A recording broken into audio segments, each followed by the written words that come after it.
Have you ever pondered the complexity of John Milton's epic, Paradise Lost? This literary masterpiece, stemming from the creative genius of the 17th century, is a beacon of intrigue, an enigma that beckons the curious minds to explore its depths. Paradise Lost is not just a tale woven around biblical narratives. It's a universe within itself, teeming with nuanced characters, poetic verse, and profound themes. And the architect of this universe, the one and only John Milton, a man whose life was as captivating as his works. Born in the throes of a tumultuous era, Milton's writings reflect the complex interplay of the political, religious, and social upheavals of his time.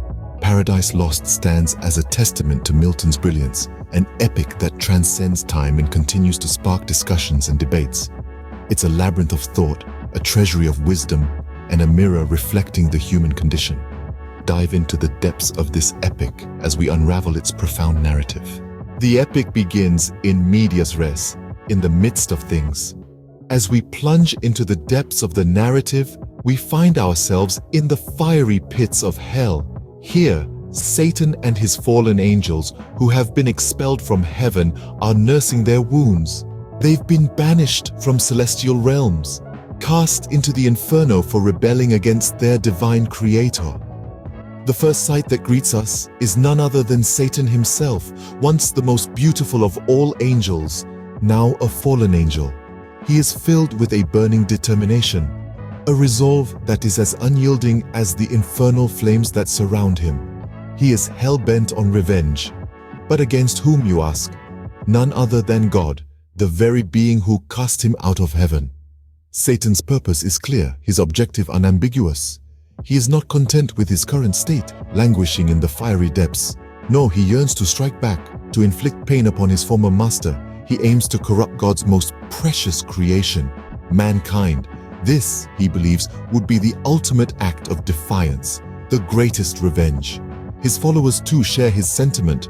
They rally around their leader, their loyalty unwavering, their spirits unbroken. They may be in hell, but they are not defeated. They are ready to wage a war against heaven itself. Satan's determination is palpable. He stands tall, his eyes filled with a deadly resolve. He declares, "Better to reign in hell than serve in heaven." His words echo through the fiery pits, inspiring his followers, igniting a spark of rebellion in their hearts. This is where the epic truly commences.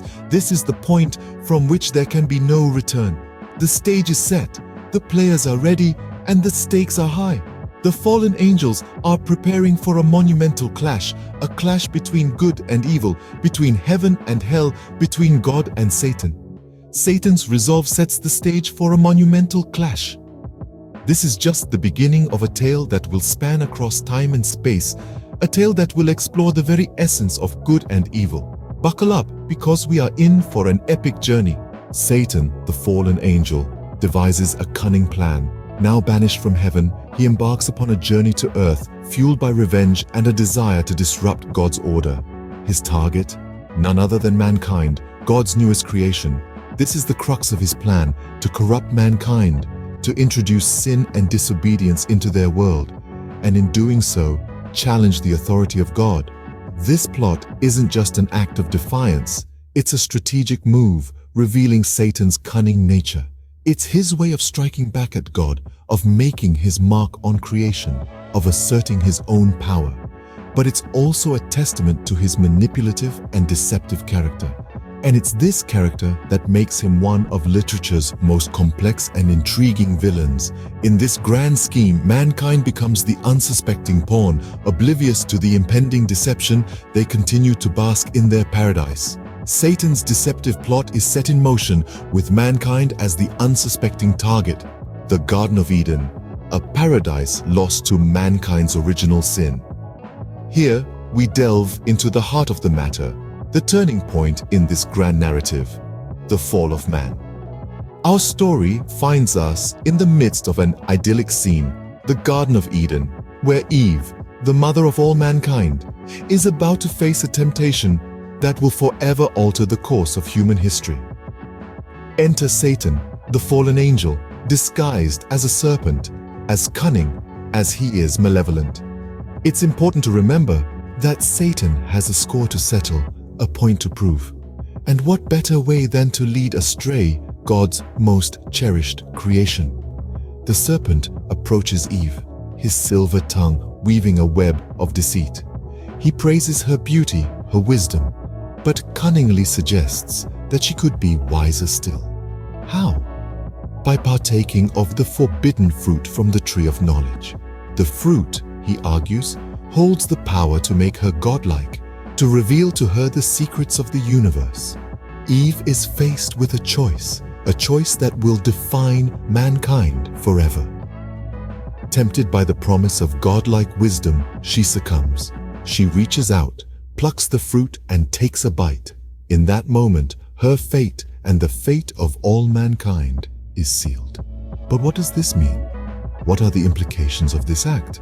In consuming the forbidden fruit, Eve disobeys God's one command. She succumbs not only to the serpent's deceit, but also to her own curiosity and ambition. This single act of defiance is seen as the original sin, the first act of disobedience against God, setting the stage for mankind's fall from grace.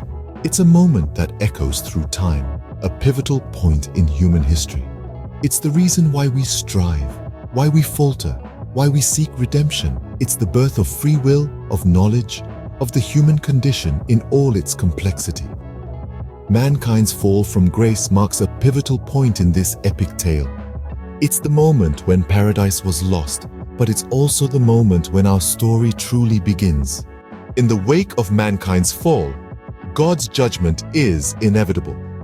So begins the aftermath of the fall, a scene that is as heavy with consequence as it is with regret. As Adam and Eve grapple with their new reality, they also face the wrath of their creator, God. God's reaction to the fall of man is a blend of disappointment and sorrow.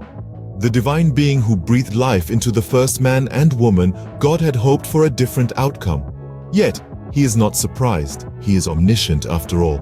God knew the potential for disobedience lurked within his creations, but he had given them free will, hoping they would choose obedience and love. The punishment bestowed upon Adam and Eve is both physical and spiritual. They are sentenced to a lifetime of hard labor, pain, and suffering. Adam is condemned to toil the land, and Eve is condemned to the pains of childbirth. The blissful existence they once knew in Eden is replaced with a harsh reality of survival. Yet, amidst the punishment, there is a glimmer of mercy. God does not leave them alone in their suffering. He sends his Son, the second person of the divine Trinity, to deliver the judgment. The Son, filled with compassion for Adam and Eve, softens the blow of their punishment. He clothes them in skins, providing them some comfort in their new harsh world.